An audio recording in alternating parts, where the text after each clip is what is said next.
Hey everybody, welcome to No Bones About Wrestling. I'm your host, Asa, and I'm here with Kay Fabulous. Hey. And this is your AEW Dynamite report. We are a bit late this week, later than usual. Sorry about that. Just we've had some real life things going on, nothing bad, just busyness. So sorry about that. But here we are. It was AEW Dynamite. It was August 9th, and it was live in Columbus, Ohio. So let's get right to it. The Jericho Appreciation Society, they're gathered in the ring. Everyone except the man himself, Chris Jericho. And then Chris Jericho comes out to Judas Effect, whatever it's called, whatever that song is called. And Daniel Garcia speaks first, and he says that he's always had Jericho's back, but he didn't feel as though that was a mutual thing. So he's out, and Daniel Garcia walks away. Next, Jake Hager gets on the mic and says, I wanted everyone to know that I love that hat. And I don't know why I said that. It didn't have anything to do with anything. They got the hat as all of the Jericho Appreciation Society had that hat. It was from one of their, outfits that they all wore together. Oh, I didn't remember that. Yeah, that's where the hat came from. I see. But he said he had to quit, too. Jake Hager did. And then Ty Mello gets on the mic, and she said that she, quote, feels sick, and it's not the baby. And she's pregnant, of course, with Sammy Guevara's child, and she quits. And Anna Jay gets on the mic, and she quits. Angelo Parker says he's given Jericho everything. And what has Jericho given him? And he quits.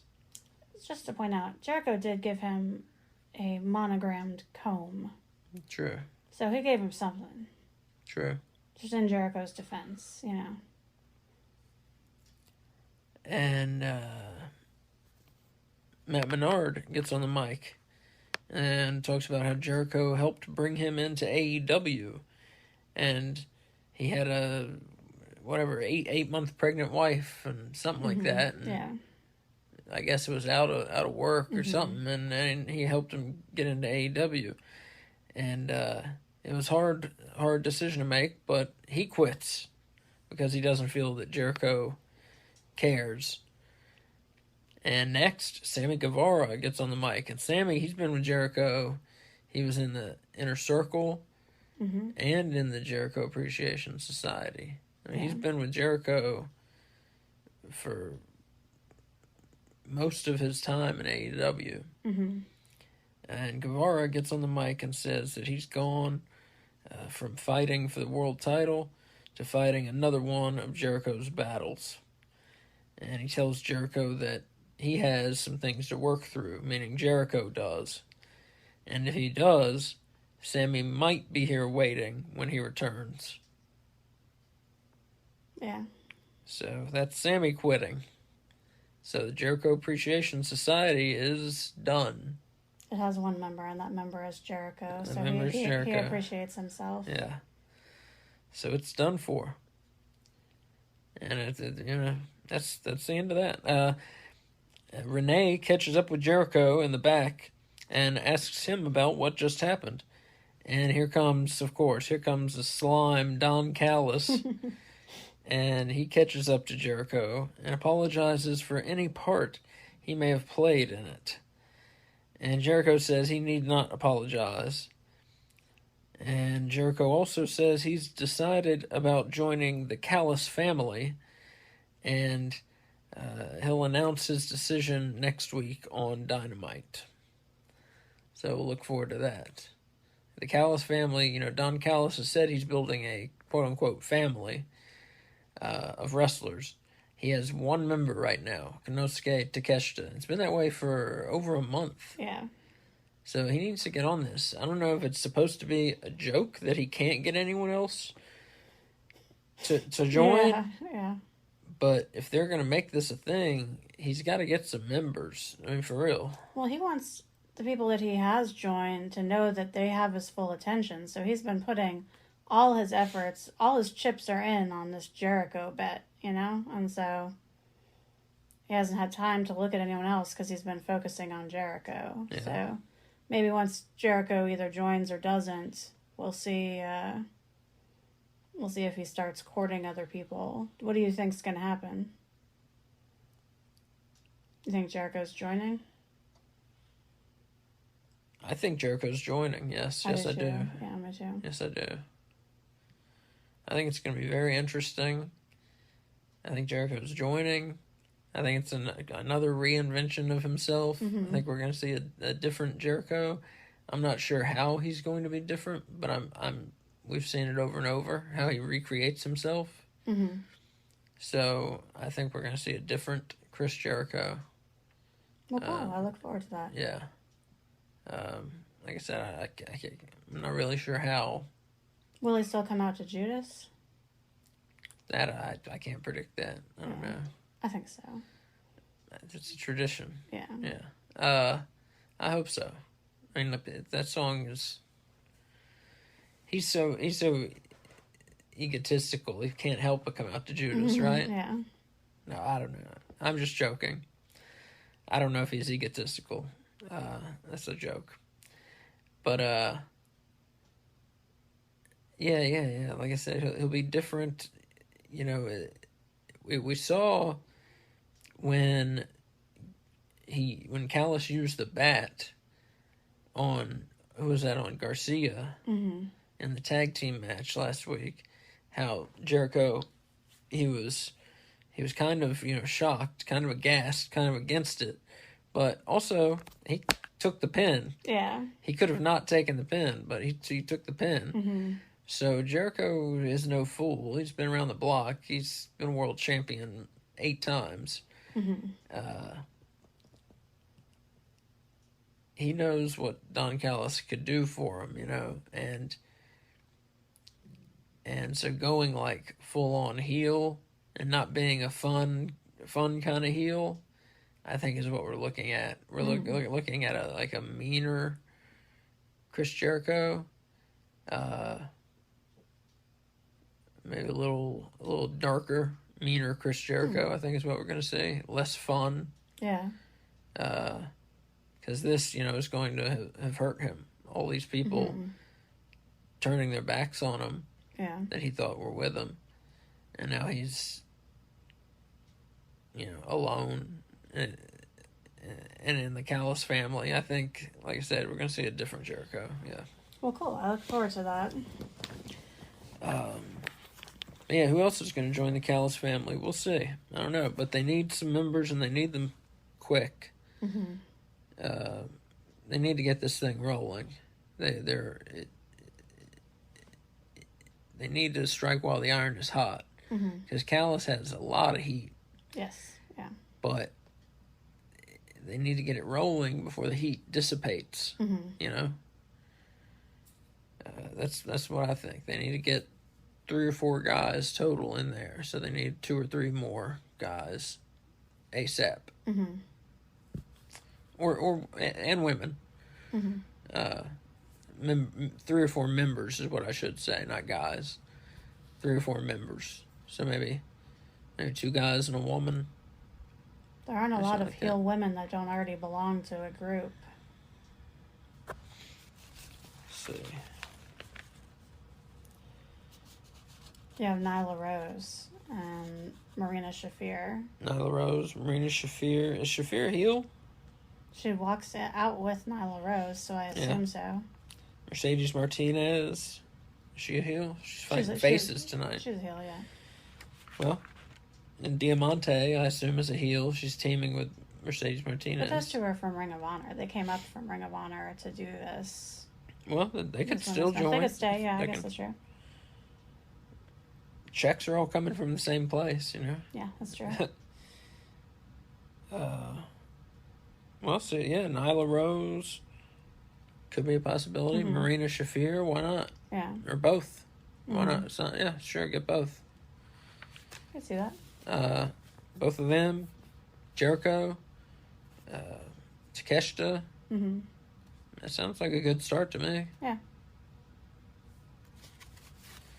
But yeah, we'll see what happens with the Callis family. We'll see what happens. Don Callis is I've never seen him manage a woman. Mm-hmm. So that will be interesting. It's always guys with him. Mm-hmm.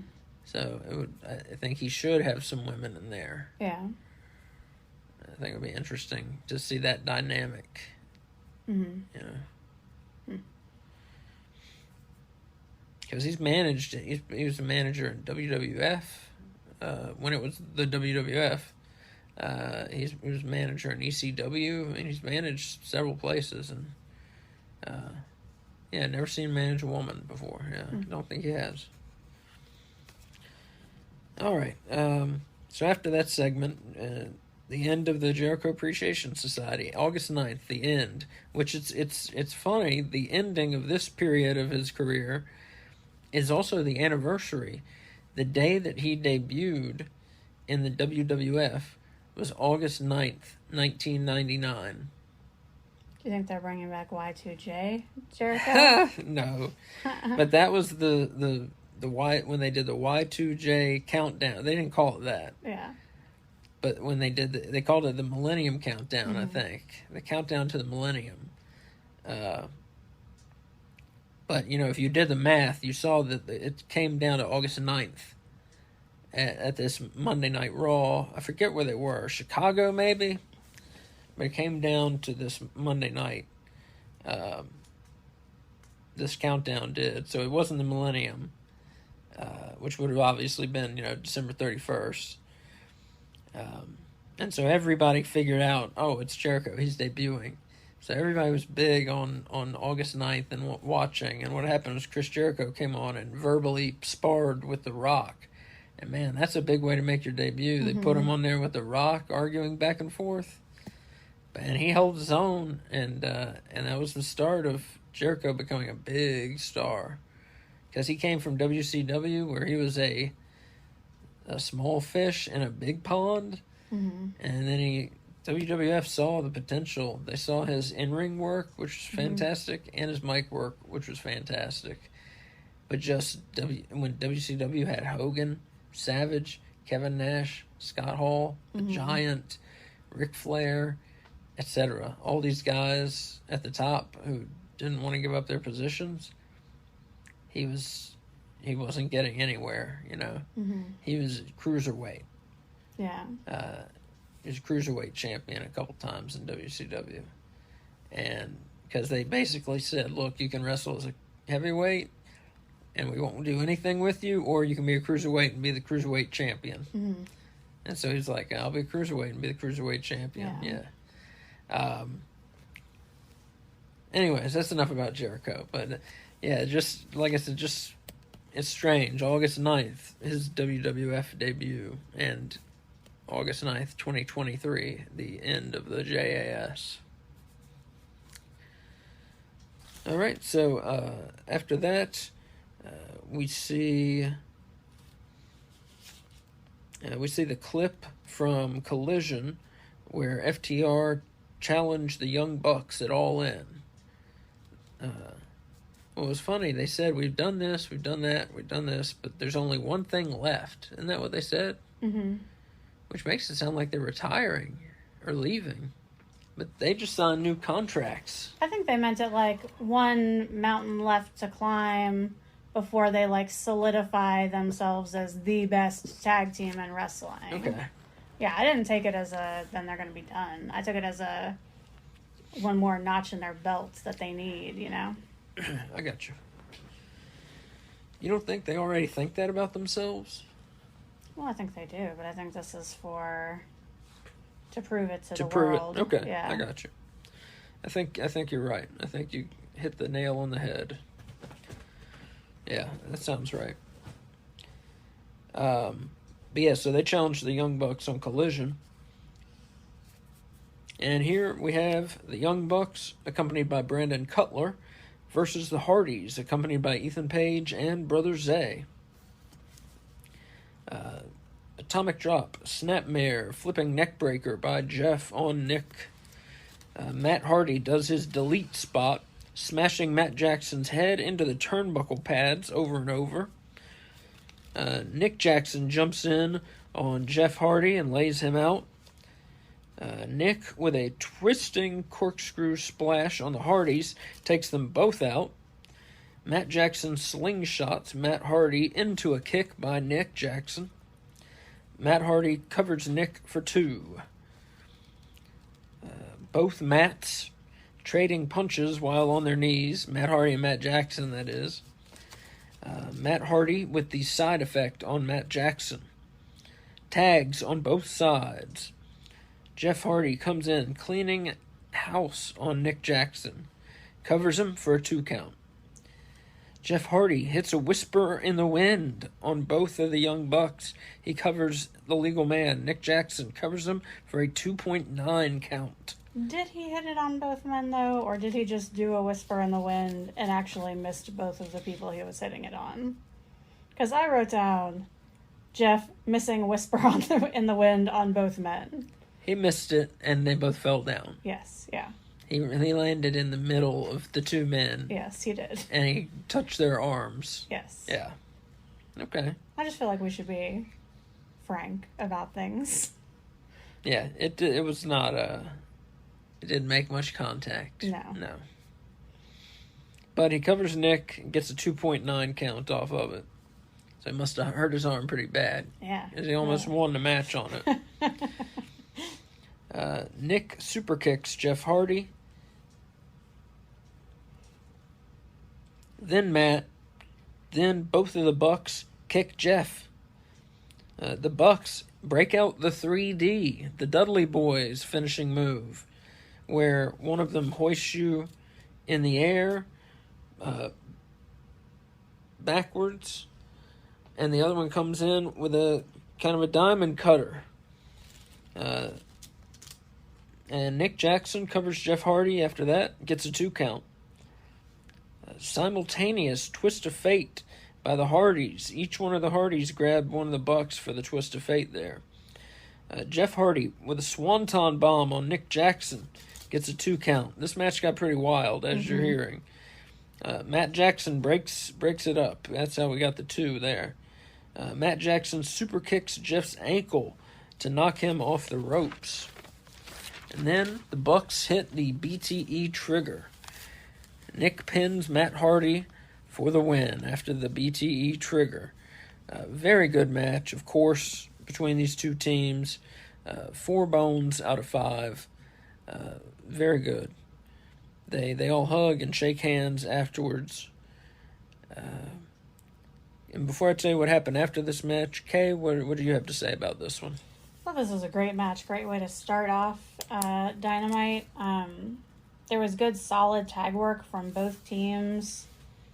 This match made it very clear why both teams are so revered in the tag wrestling world. You hit most of the high spots that I had. I just do want to stress that the Swanton Bomb that Jeff hit on Nick, he actually fully landed on Nick, which his Swanton Bombs can be hit or miss, and this one was a hit. So that was pretty exciting to see. And I loved the double twist of fate by the Hardys. I'm not a big synchronized move fan normally, but I love synchronized moves. No, I hate it. I love it. But I approve of this one.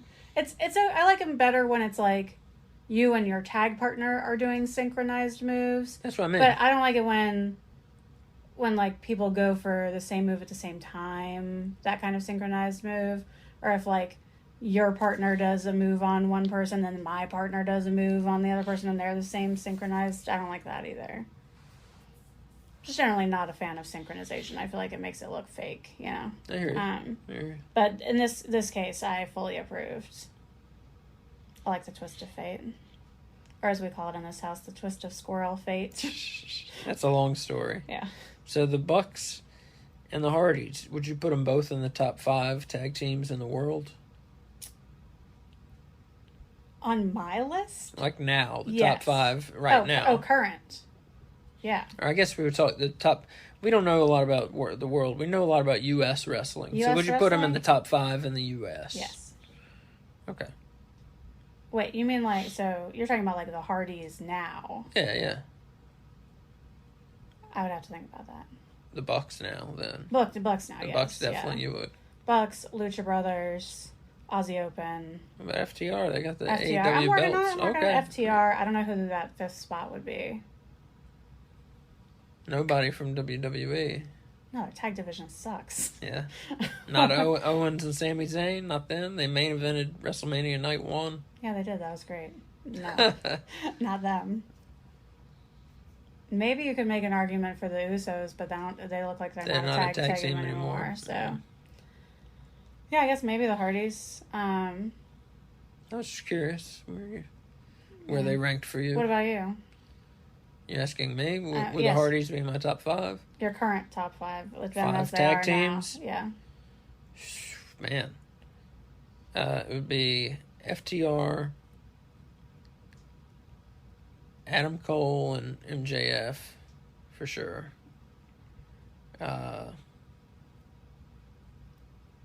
Young Bucks, Aussie Open,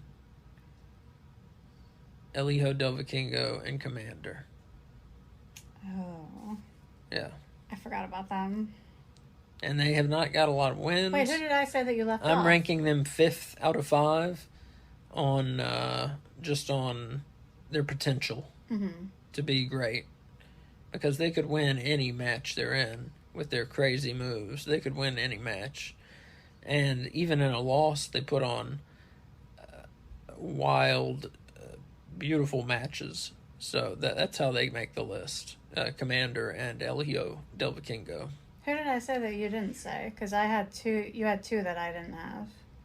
I don't know. You put the Lucha Brothers on there, right?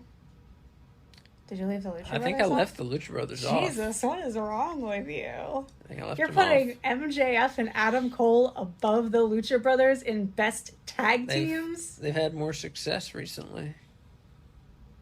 You're crazy. I would probably, now that you say it, I would probably take MJF and Adam Cole off and put the Lucha Brothers on. Yeah, because if you didn't, you'd be crazy. So I would say, let me see. In no order, FTR, Lucha Brothers, Commander, and El Hijo del Vikingo, the Young Bucks.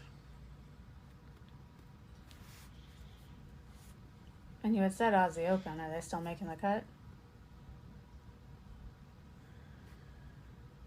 And Aussie Open. Yeah. I agree with that. And then I would probably put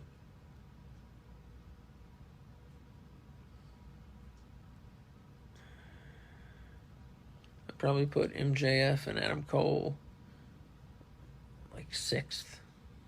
So the answer to the Hardys questions is no. No. You would not put them in the top 5. They're not in the top 5. Yeah, I agree with that. Right now. Yeah. Like I said, so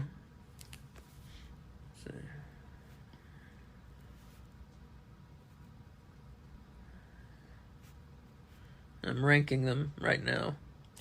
So 2 and 3, 4, 5. Okay, so if I had to rank the top 5 tag teams in the world right now, I would do number 5, El Hijo del Vikingo and Commander. Number 4, the Lucha Brothers. Number 3, the Young Bucks. Number 2, Aussie Open. Number 1, I gotta give it to FTR. Yeah. You know who we left off of the list is Jay White and Juice Robinson. Yeah, they would be in the top 10. Good, yeah. They are very good, Yeah. but they would be like 7, which is good. I mean, which You is put good. them below Adam Cole and Adam Cole and MJF, yeah. Do you remember I do the remember 2 out of 3 falls match that we watched? Yeah. But MJF and Adam Cole are 2 of the best wrestlers in the world right now. And having those 2 together is it's a super team. I don't agree with you about Adam Cole. It's a super team. I could agree with you about MJF being one of the best wrestlers. You're in an the Adam world. Cole friend? You're not an Adam Cole I'm an fan? Adam Cole friend. I meant fan. I mean, I'm I'm an Adam Cole fan. I don't think he's one of the best wrestlers in the world right now. Wow. He wouldn't make my top, 15. Wow.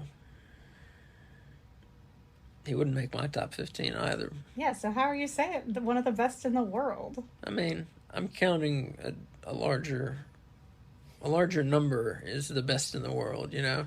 Okay. What, 50? Top 30 or something like that. Oh.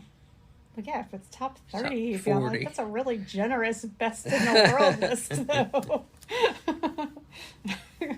God. Okay. Anyway, so what happened after the match? I don't know now. All I can think about is tag teams. I don't even know Well, what match we were talking about. We're talking about the tag match. What tag match? Here, well, okay, so after the match, the Young wait. Bucks ask for a microphone, and Nick Jackson says, FTR, and then immediately FTR's music hits, and FTR comes out. Do you want to pick it up from there? Yeah. So FTR comes out, and they all kind of stare at each other and size each other up. And, supposedly there's some heat between FTR and the Young Bucks in real life.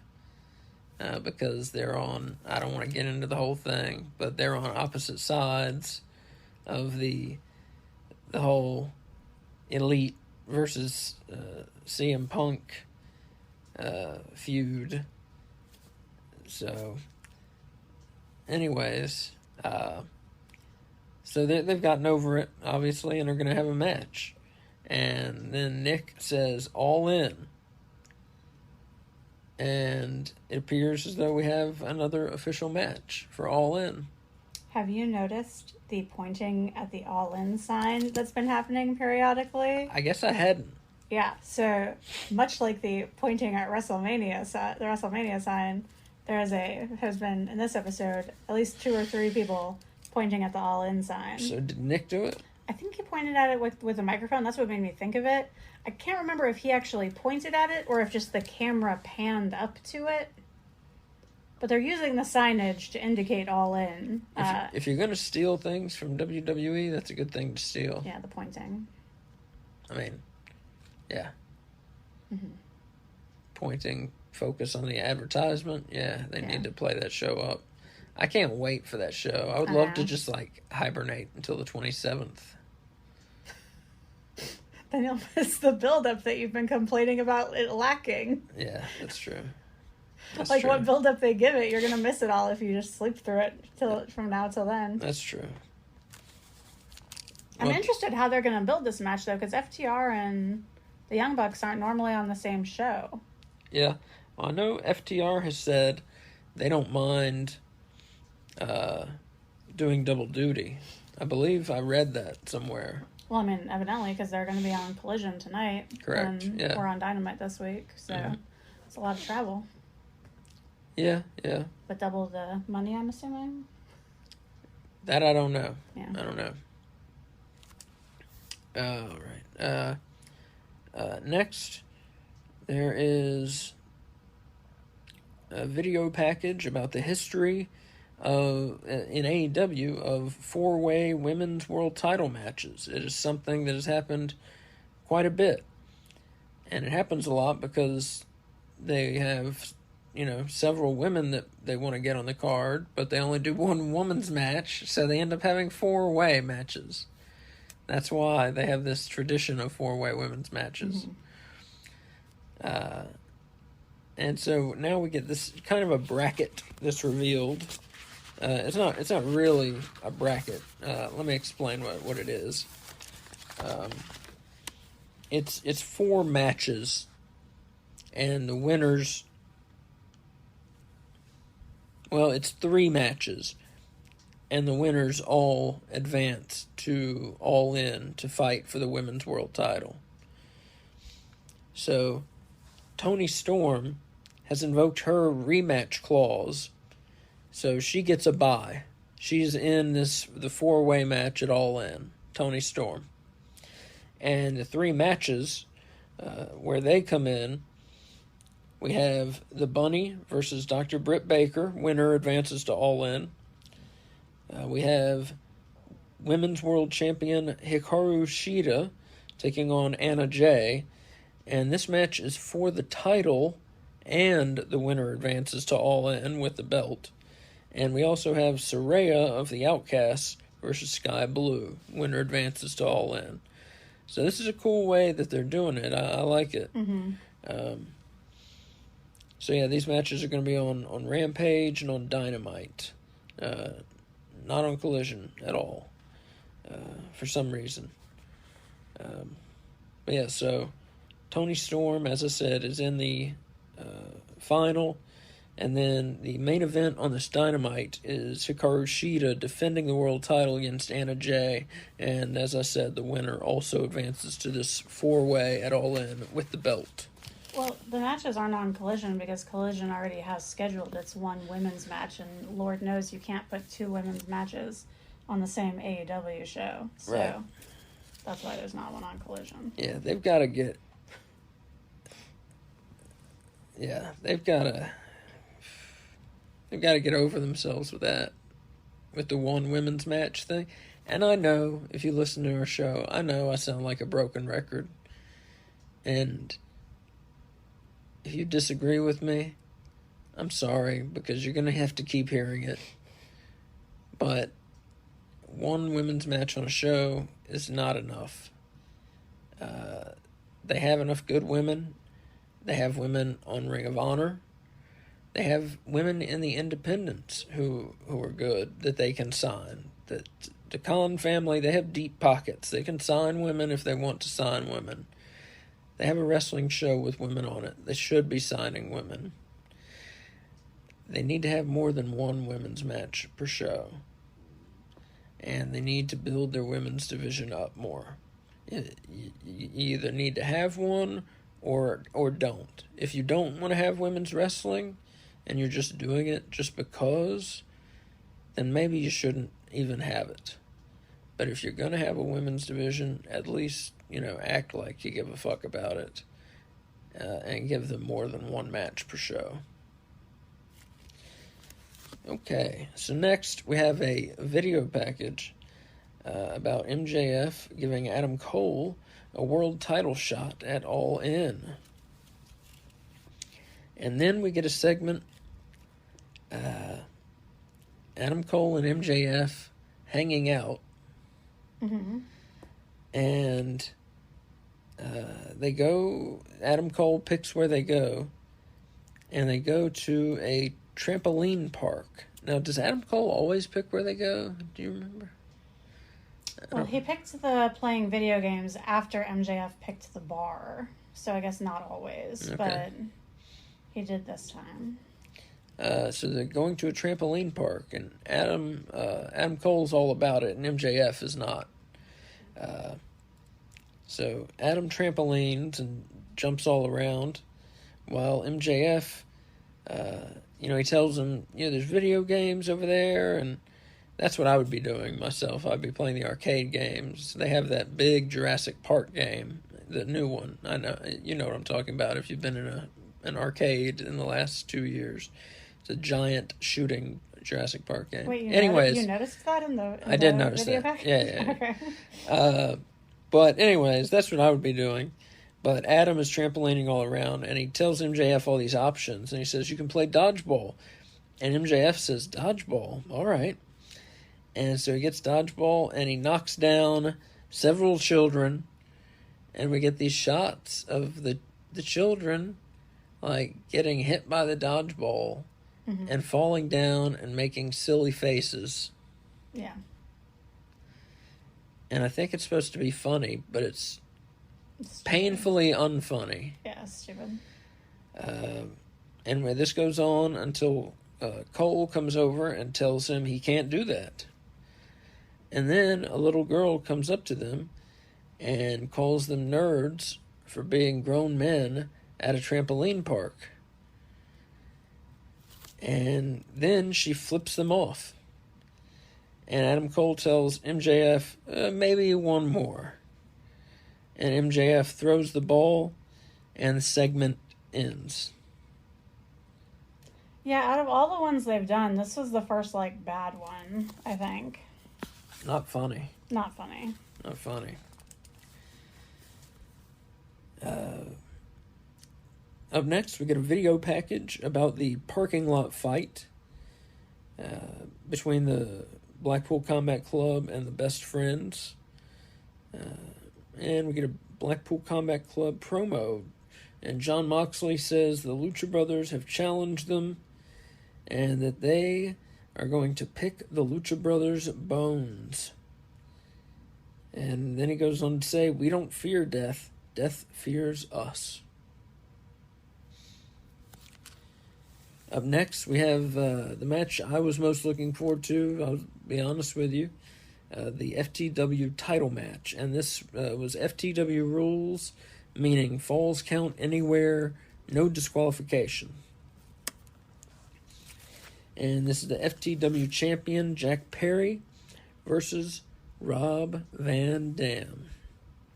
My man. So Jack Perry, he comes out dressed like Jerry Lynn, circa 1999. And if you don't know, Rob Van Dam and Jerry Lynn had two matches together in 1999. One at Living Dangerously, ECW Living Dangerously. One at ECW Hardcore Heaven. These were ECW pay-per-views. They had two matches where they blew the fucking roof off of the arena. The matches are so good. So if you have a way that they're on WWE Network, if you have WWE Network and you've never seen these matches, Peacock. Yeah, Peacock. Yeah.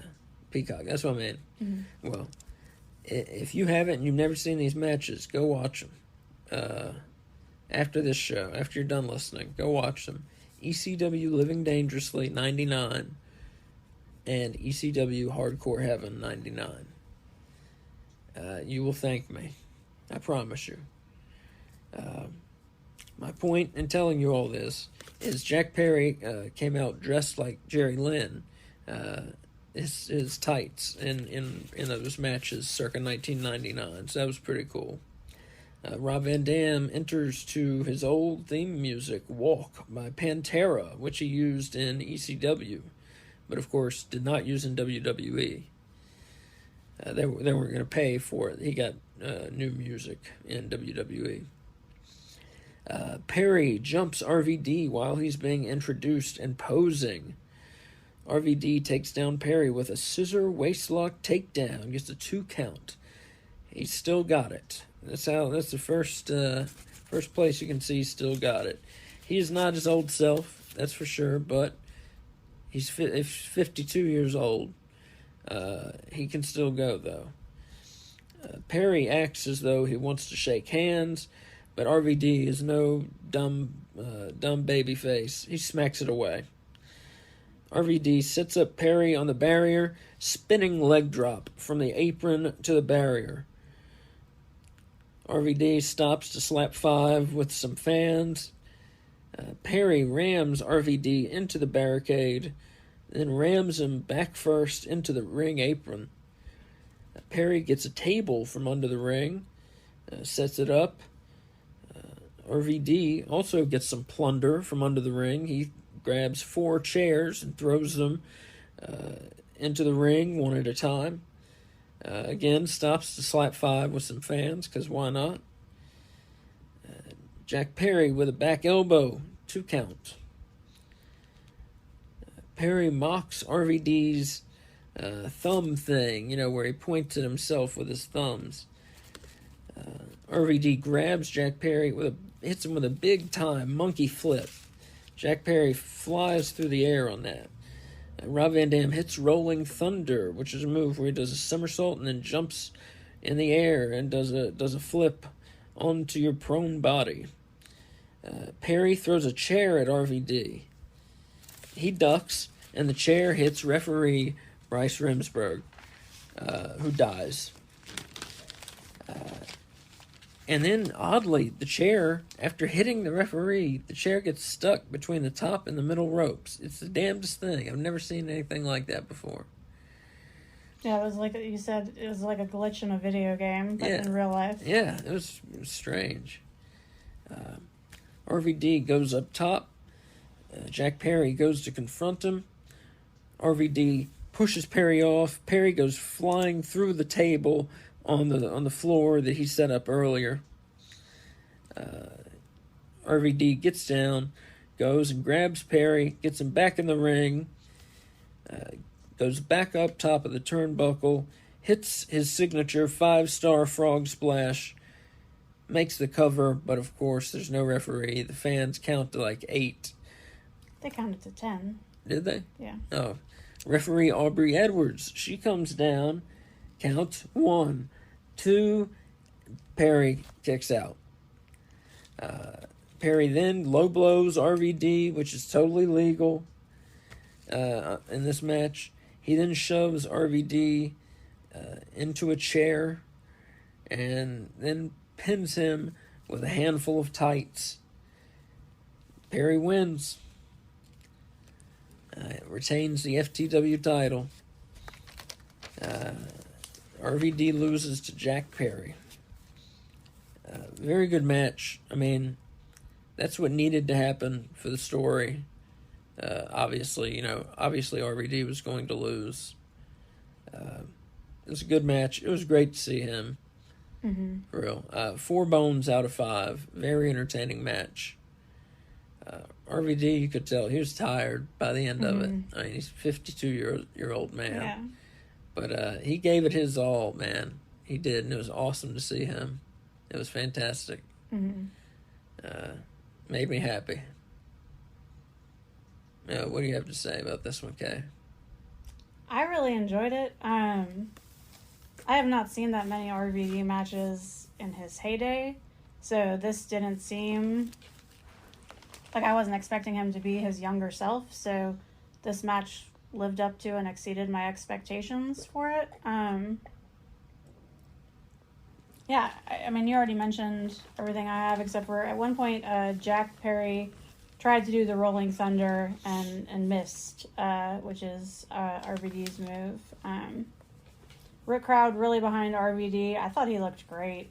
And the scissor waistlock takedown that he did at the beginning of the match, that was like the sign that exactly. You're going to see a good match, you know?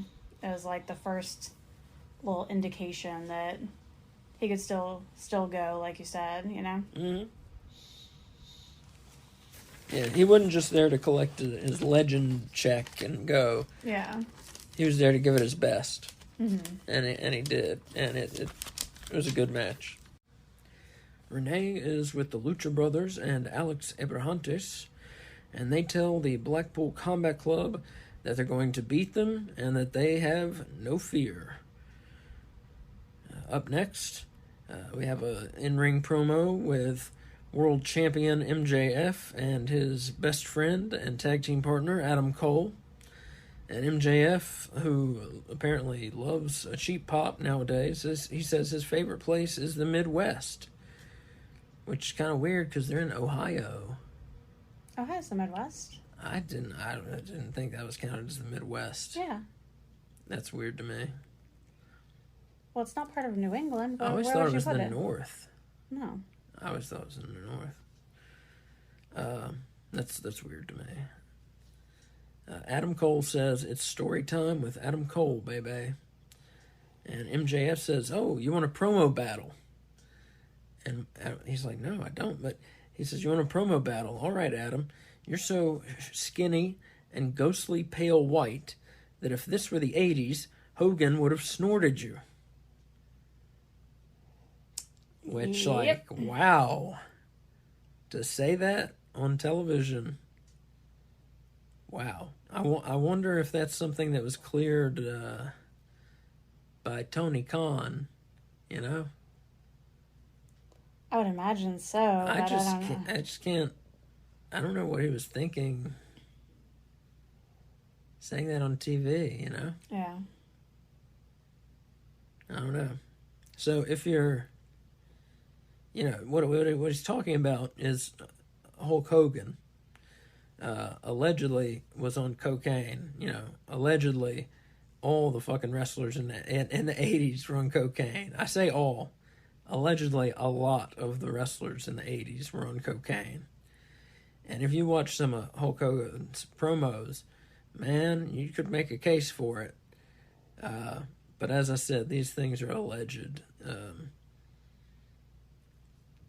But yeah, to go on TV and say that, it shocked me that he said it. Yeah.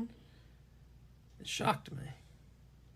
Especially with as historically litigious Hulk Hogan is. Yes, he is. He won a lawsuit against. Well, he got a payoff against WCW. Mm-hmm. He won that lawsuit and put Gawker out of business. Oh, I didn't know about that. Yeah, the whole sex tape thing. Oh, you never heard about that? No. Oh my God, I'll tell you off air. Okay. Yeah. I can't. Anyways, we'll move on. So Adam Cole did not answer back to that one. Adam Cole does, what he says he does want is to challenge for the World Tag Team titles, but not the AEW Tag Team titles, because that title shot is already taken, but he wants to challenge for some World Tag Team titles that mean just as much, and those are the Ring of Honor World Tag Team titles. And those are currently held by Aussie Open, who are a very good tag team. As we were talking about earlier, an excellent tag team, one of the best in the world right now. They're your number 2 according to your rankings. Correct. And MJF is with them. And so they're challenging Aussie Open. And Roderick Strong comes out in his neck brace. And MJF says he doesn't like his weird ex-girlfriend stalker vibes and just go away. And they have some verbal sparring, and eventually he does go away. With the Kingdom. Right. The Kingdom comes, and Matt Taven actually takes him and puts his head to his chest as though he's his mother. Mm-hmm. It's like, they're there. Did you catch that? Yes, I did, yeah. So that was odd. He was consoling him. He was distraught. Yeah. And then the segment ends. Mm-hmm. So then we have a Collision recap. It shows Billy Gunn's retirement and what that means for the Acclaimed. Shows that Samoa Joe issued a challenge for All In against CM Punk. Also, Punk beats Starks to keep his real world title. And Starks proceeded to beat Ricky Steamboat with his own belt. And that is what happened on Collision. They've been putting on some very good shows, Collision has. Mm-hmm. Up next, we had the Lucha Brothers, accompanied by Alex Abrahantes, taking on Ring of Honor World Champion Claudio Castagnoli and his partner John Moxley of the both of the Blackpool Combat Club. Lucha Brothers sneak up out of the crowd. They sneak up from behind and dropkick the BCC out of the ring. They then simultaneously dive out of the ring onto them. Great way to start for the Lucha Brothers. Alternating thrust kicks by the Lucha Brothers on Claudio. Moxley DDTs both Lucha Brothers simultaneously. And then Wheeler Yuta, I didn't mention, Wheeler Yuta accompanied the Blackpool Combat Club. He was out there and he hit Rey Fenix with the Ring of Honor World title belt right in front of the ref. And this is something in AEW I want to bring real quick, I want to talk about. They have this all the time where interference will happen like right in front of the referee. And they do a very poor job of shielding the ref, you know, where the ref isn't on the other side. They're not looking at something else. They're not distracted. They're not knocked out. The ref is like right there, at, you know, at an angle where you could see it. Mm-hmm. But they don't see it. Have you noticed this? No. Okay. And this is not the first time it's happened, but it's something it takes you out of the match. Because you're like, come on, they're right fucking there. Yeah. And in this match, Aubrey Edwards was right there. And you tell me she couldn't see the man getting hit with the big wrestling belt? And she's normally one of their best refs as far as, like, not missing stuff like that goes, you know? Yeah. But, yeah, right in front of the ref. Two count only on after getting hit with the belt. Here, Claudio holds Ray Phoenix. Jon Moxley comes off the ropes with a flying clothesline. Claudio flies over to take out Penta. Moxley spikes Phoenix as Claudio holds him. Spike pile driver there. Moxley had Phoenix in a Texas Cloverleaf. Blackpool Combat Club go for the Doomsday device, but Ray Phoenix performs a Matrix-like dodge where he falls completely back. Moxley misses with the clothesline, and then Phoenix rolls Claudio all the way through. He then performs a stomp on Claudio, tags in Penta, who comes in and takes it to Claudio. And then Claudio European uppercuts Ray. He's down. Penta hits an enziguri on Claudio. He's down. Jon Moxley hits a diamond cutter on Penta. He's down. Ray Phoenix gets up, super kicks Moxley. He's down. And then Ray Phoenix falls down from the exertion. All four men are down. That was a fun series of moves right there. Oh, yeah. And it all came from that dodged Doomsday device, which was crazy to see. Yeah. Ray Phoenix spins. He's thrown into the ropes, but he grabs the ropes and spins back through them, and then super kicks Claudio. Moxley and Penta go blow for blow in the center of the ring, just punching each other. Lucha Brothers hit a spike pile driver. Phoenix climbs to the top of the turnbuckle looking for another double team move, but Yuta comes to pull him off. That brings over Alex Abrahantes, and Abrahantes and Yuta have a scuffle on the floor there. Ray performs a moonsault on Wheeler Yuta on the outside. Inside the ring, though, Jon Moxley rolls up Penta for the 1, 2, and the 3. And what had happened while all this was happening with Abrahantes and Wheeler Yuta and Ray Phoenix on the top of the turnbuckle is they had ripped off Penta's mask. Moxley and Claudio had. They had ripped off his mask, so all Penta was trying to do at this point was cover his face. Because I don't know if you're not familiar with Lucha Libre culture, the last thing that the masked wrestlers want is for their face to be seen. It's like a disgrace kind of for their face to be seen. So all he was doing was trying to cover his face. Claudio had taken off his mask, and after the match, the Blackpool Combat Club had won, but they proved that they're sore winners because then they beat down the Lucha Brothers. And Claudio, just to continue the mockery, he puts on Penta's mask and he's beating him up while he's wearing his own mask. And like I said, Penta's just trying to cover his face with his arms so no one will see him. Very soon we're going to have a special episode about Lucha Libre and Lucha Libre culture. And I'm going to talk a little more about masks and what they mean. So watch out for that in the next week or two. It's going to be a special episode of No Bones About Wrestling. So what did you give that match, bone rating-wise? I gave that one 4.5 bones. It was an excellent melee of wrestling. What do you have to say about it? Was that your match of the night? That was my match of the night, yes. Yeah. I agree with your bone rating, and with this being the match of the night, I think it definitely stole the show. Oh yeah. I mean, you put those four guys in the ring, I'd be shocked if they didn't steal the show. Yeah. Great tag work by both teams.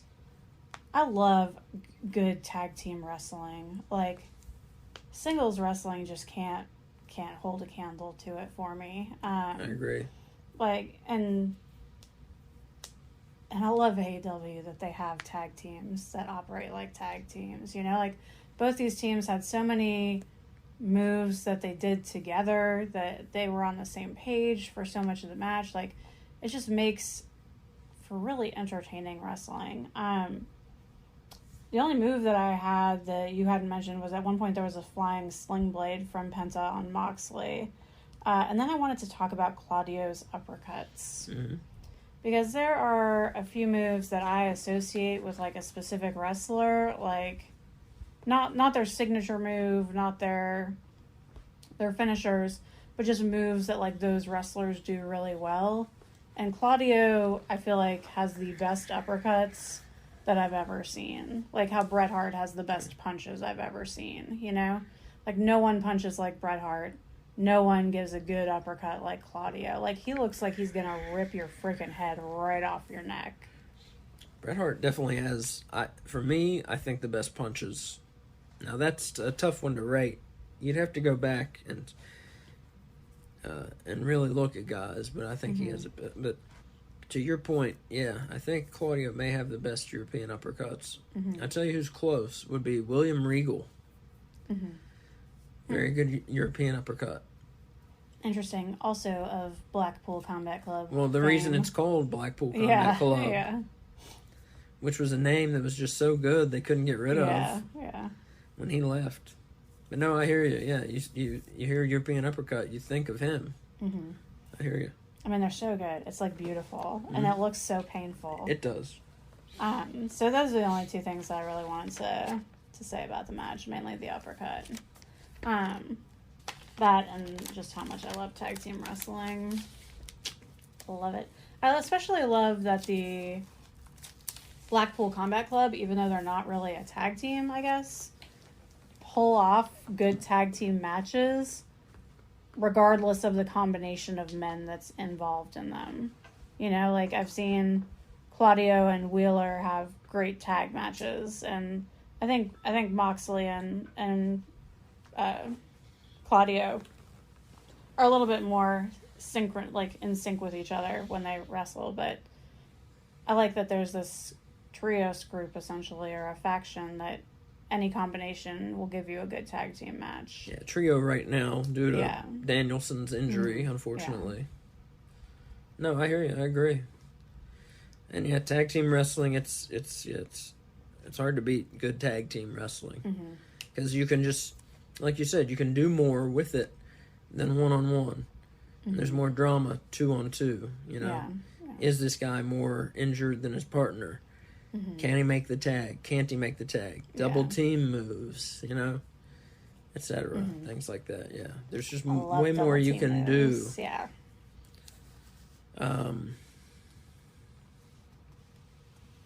But yeah, I don't know. This felt like it's not over. Between no, I completely agree with you. Yeah, between the Blackpool Combat Club and the Lucha Brothers, it is not over. And I don't know who's going to be on the Lucha Brothers side. Someone needs to be. Nobody came down to help them, which is kind of fucked up. But and Pac, you know, the other member of Death Triangle, is injured. And he's going to be out for a while, as I heard. So that sucks. All right, up next, Kenny Omega arrives, and Alex Marvez asks Omega, what's up? And Omega says next week he's sitting down with Jim Ross to discuss some things, including his plans for Wembley. And so I will go ahead and tell you what I have heard his plans for Wembley are. August 27th, All In, obviously, is what we're talking about at Wembley Stadium. According to Dave Meltzer, Kenny Omega is going to be in a 6-man tag match. It's going to be Kenny Omega, Hangman Adam Page, and Kota Ibushi taking on Jay White, Juice Robinson, and Konosuke Takeshita. Sounds like a pretty goddamn good match to me. So I hope Meltzer is correct on this one. AEW calls them trios matches. What did I say? You said 6-man. That's what Ring of Honor calls them. Excuse me. It's a trios match, yes. Isn't that weird that they have two different names for the same type of match? Like, that the same company uses? It is. It's very odd. It is. The Mogul Embassy come out, And that's a big group. And it's nice seeing them all in the same place, which hasn't happened much. Speaking of 6-man tags Right. champions, we got 3 right here. Mm-hmm. Yeah, the Mogul Embassy is Swerve Strickland, Prince Nana.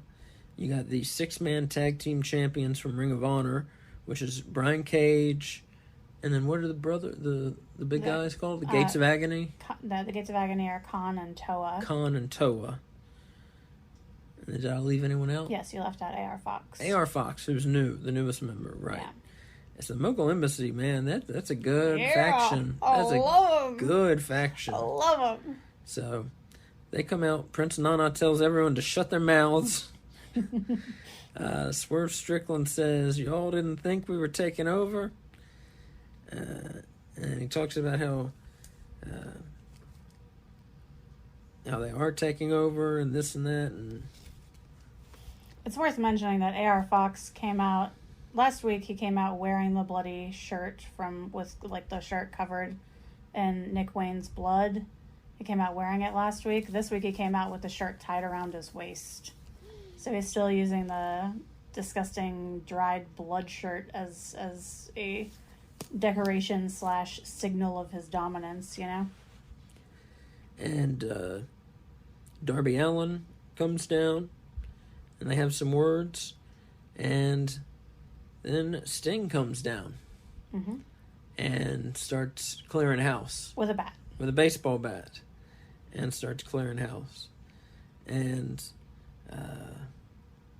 to keep it short but sweet, we have another official match for All In. Yeah. And that is Swerve Strickland and AR Fox against Sting and Darby Allin. So that is set for All In. That's exciting.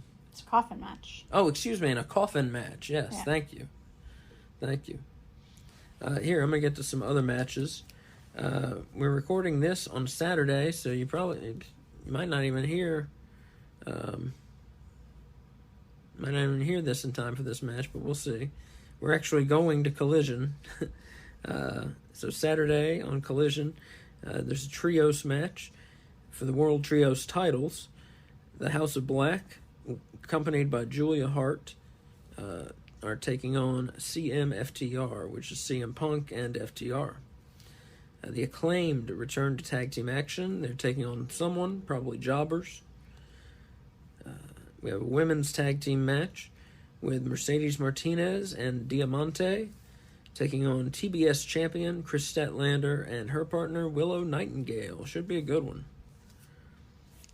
Next week on Dynamite, world champion MJF and his partner Adam Cole, his partner and opponent Adam Cole, talk about All In. Jim Ross sits down with Kenny Omega to talk about All In. Also, we're going to have the Bunny versus Dr. Britt Baker DMD.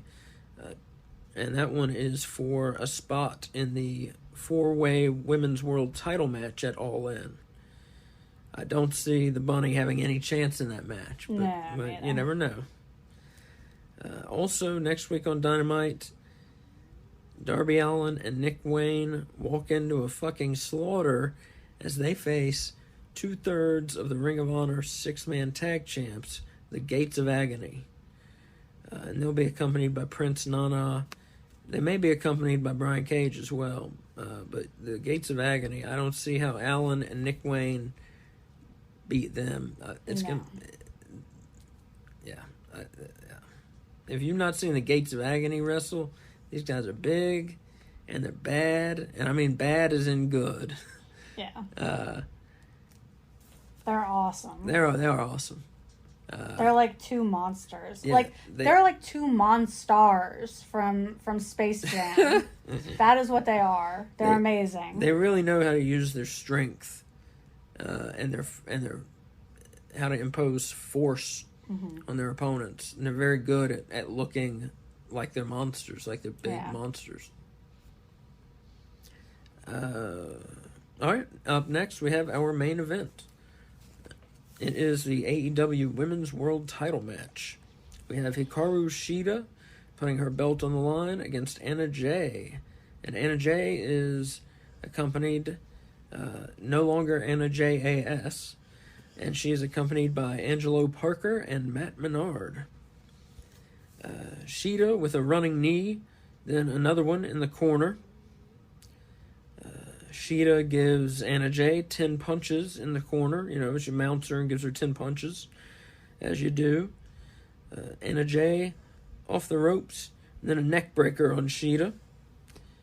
Shida goes for a move outside off of a chair, but Parker and Menard get in the way. Anna J puts a sleeper hold on Shida. Shida fights her way up and gets up with the sleeper hold still applied. And Shida gets up on the bottom rope and falls backward, putting all her weight onto Anna J. So Shida gets out of the sleeper hold. She then hits the katana for the pin and the win. And strangely enough, Angelo Parker tried to revive Anna J during the pin. It was like he tried to grab her hand and pull it under the ropes, but she wouldn't let him. It was a very awkward finish. Mm-hmm. Yeah, it didn't make sense. There wasn't much to this match. No. What was your bone rating? I gave it 1.5 bones. That's fair. There wasn't much to this, and Anna J looked very awkward.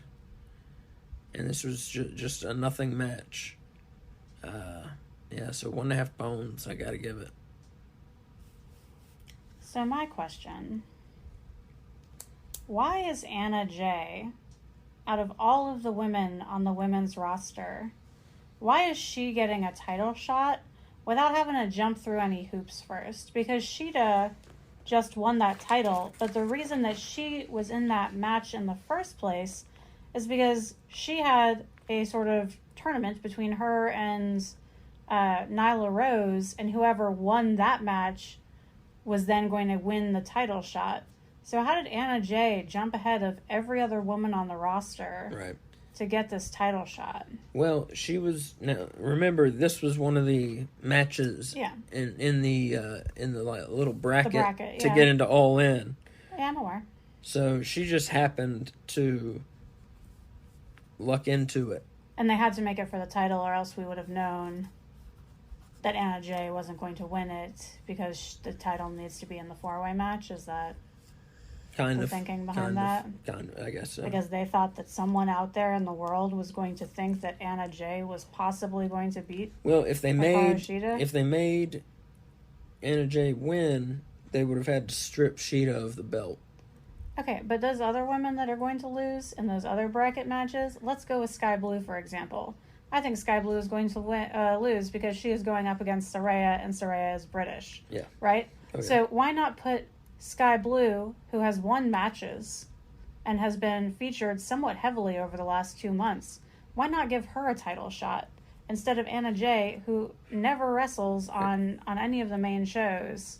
Yeah, is not very good. I agree with you. Yeah, it was not good. And that 1.5 bones, that has nothing to do with Shida, really. It has everything to do with Anna J, and just the match itself was nothing. Yeah, it was boring. It was not good. So I guess it has something to do with Shida. She was in there. Yeah. But it was not a good match. But yeah, so in the bracket, for the women's title, the 4-way, as we said, Toni Storm already in. Hikaru Rushida with her successful title defense, she is in. And then we have Saraya versus Sky Blue, and that is on either Dynamite or Rampage, I forget. And Saraya's probably going to win that, I assume. Yeah, I assume. She's in all the advertising for All In. She's in the center of the posters. Yeah. And the Bunny versus Dr. Britt Baker, DMD. I assume Dr. Britt Baker's winning. She is also on the advertisements. So I think we're going to get Storm versus Britt Baker versus Shida versus Saraya. Which sounds like it could be pretty good. It could be. Could be a big mess. Could be. Could be really good. I think it'll be really good. I think it'll be really good. I think these ladies are going to give it their all. They better not let Saraya win already and lose the title that quickly for Hikaru Rushida. I will not be pleased. We'll see. Yeah. We'll see. But all in all, it was a pretty good episode of Dynamite. Not as good as they've been doing lately. Well, last week was the 200th episode. You can't expect that level of awesome every week, you know? I mean, you got Rob Van Dam this episode. Yeah, everything was good except for the main event and the MJF and Adam Cole sketch, which was not funny at all. Yeah. It was very trite, and it just felt like a bad PG-13 comedy. Yes. Yes, it did. Anyways, folks, thank you for listening. You can always catch us wherever you listen to podcasts, and wherever you do listen to podcasts, make sure to subscribe. You will next hear us tomorrow, actually, which is Sunday. Wait, is it? Yeah, it's Sunday. Yeah. No, you'll next hear from us Monday. We'll be doing our collision report. Normally it's on Sunday. But it will be Monday this week. We're doing our collision report, and make sure. And also, Thursday they'll be able to hear our Dynamite report. We'll be back on. Yeah, we'll be back on a regular schedule. Yeah, we'll be back on a regular schedule. Collision is usually Sunday, and Dynamite is Thursday. One day after. But as I said, we have some things going on, and we're being knocked off our regular schedule right now. But things will get back to normal next week, and it'll be Sunday and Thursday. But this week it's Monday and Thursday, so change is good. Deal with it. Monday is going to be the collision show. Thursday, as I said, we get back to normal schedule, and we'll have Dynamite. And make sure to subscribe, so when our schedule gets weird, you still get the show. And wherever you listen to podcasts, make sure to rate us. Rate us 5 bones, 5 stars, 10, whatever the most you can give us. Make sure to do that. That's how we get new listeners, and then we can all talk to each other about wrestling. It'll be a wonderful world. And we put out an episode a couple weeks ago. If you look down, or a week or so ago, if you look down the episodes, there's one that's been pretty popular. You might want to check it out if you haven't. It's about the becoming. It's called American Nightmare: Becoming Cody Rhodes. It's a review on that documentary on Peacock. So people seem to like it. Give it a listen if you haven't. And, just wanted to kind of turn you on to that episode. If you listen to it and you like it, share it with friends. And we're going to be doing some more wrestling movie reviews coming soon, because it did pretty well for us. Anyways, thanks for listening, and we will see you next time. And as Mick Foley would say, have a nice day. Bye.